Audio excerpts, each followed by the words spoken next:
What's up everybody and welcome to 2018. Last year was arguably one of the best years in terms of game releases we've seen in recent memory, and it looks like the industry is trying to push that momentum into 2018. So I thought it'd be a great idea to give you guys a rundown on some of the most anticipated and hyped games going into this new year. What you'll see is a bunch of new themes emerging that have largely been unexplored, which might just give rise to some new trends in gaming. If you want additional information on any of the games I talked about in this video, I'll leave links to each down below. So without further ado, here are some of the most hyped PC games of 2018. First on the list is none other than Dragonball FighterZ. As someone who isn't all that into fighting games, this one has got me excited. Hands down the best looking Dragon Ball title to date, with animations, graphics, and attacks that actually does the source material justice. It's also garnered a lot of attention in the competitive fighting gaming scene, and is looking like it has the potential to become the next big fighting game. The release date is set for January 25th, but it won't be the only AAA fighting title scheduled to be released this year.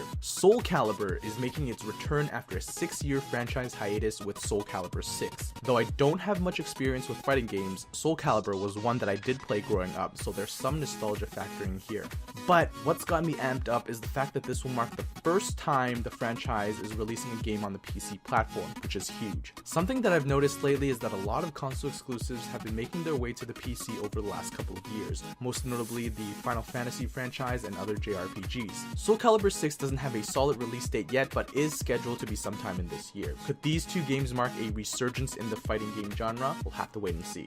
On the topic of previously exclusive titles, the highly praised No Kuni will be making its PC debut with the second game in its franchise in March of this year. For those who may not know, the original game was a collaboration with the legendary Studio Ghibli, which is evident in the game's animation, visual style, and musical score. Though Ni no Kuni 2 doesn't advertise its partnership with Studio Ghibli, the same animator and composer are working on the sequel. The visual style and music carries into the second game as well, and is currently my most anticipated RPG this year. It is scheduled to be released on March 23rd, and I will likely do a review on it, so get subscribed and don't miss out. Another hugely popular franchise making its PC debut is Monster Hunter World. This game comes out the day after Dragonball FighterZ on consoles, so it'll be interesting to see how these two will fare against each other. Unfortunately, the PC version will have to wait, and there's currently no set release date. Monster Hunter World is an open world co-op game where you track, hunt, kill, or tame monsters. This iteration specifically emphasizes environmental gameplay and large living ecosystem. It has a large following on the PlayStation and Nintendo DS systems, and I'm excited to see how this one turns out on the PC.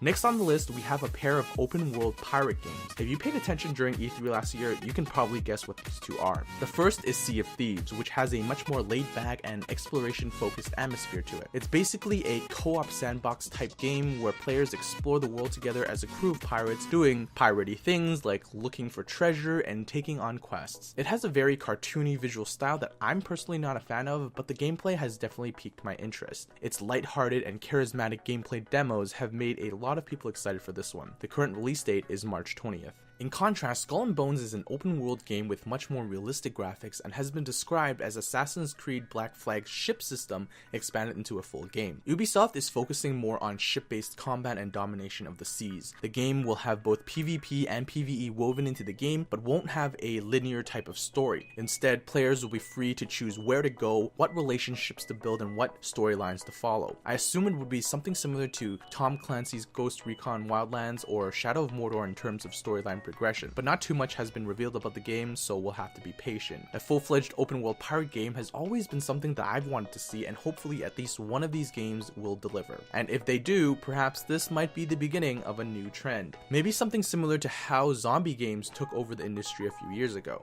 Moving on from pirates, we've got some vampire themed games coming out. Like pirates, vampires have largely been untapped in the gaming industry. Code Vein is an action RPG set in a post-apocalyptic dystopian world. The game is developed by the creators of God Eaters, so that JRPG-esque visual style is no surprise. From the trailer, the gameplay looks pretty awesome, and since Nier Automata, I've been itching for another great JRPG to play. Between this and Ni no Kuni, I have some pretty high hopes. Vampyre takes on a much more Western approach to this fictional theme, being set during the Spanish flu pandemic in London. The game follows the journey of a doctor turned vampire trying to walk the line between healing and feeding. This is a role-playing game that will give the player the choice to choose how they want to play. You can track your prey and complete your goals through dialogue and investigation, or bust out a variety of weapons to combat your enemies. It looks like this will be a detective style kind of game, though not much is known at the moment, so don't quote me on any of this. What has got me the most excited is the fact that Vampyre is being made by the same team who brought us Life is Strange, which is one of the best episodic adventure games I've ever played. So I'm expecting some damn good writing and even better story. And last but not least, we have Dead Cells. Now this is an interesting one because I've already done a first look video on it last year, and it is technically supposed to be released sometime this year. I created the video at the launch of Early Access, and even at that time, it was one of the best Metroidvania roguelike games I've ever played. Since then, the game has gotten a lot more content, updates and changes, and has really grown into a fantastic indie title. I'm excited to see what the full version of the game will bring, and hopefully we'll get to see it sometime this year. That's all I have for now, and there will likely be more unannounced games, indie releases, and other gems coming out this year, so I'll try to keep you guys posted. Let me know which PC games you're the most hyped for this year. Maybe it's something that's not even on this list. You can follow me on Twitter for gaming news, deals, and channel updates. As always, don't forget to like and subscribe to the channel for more gaming content, and I'll catch you guys in the next one.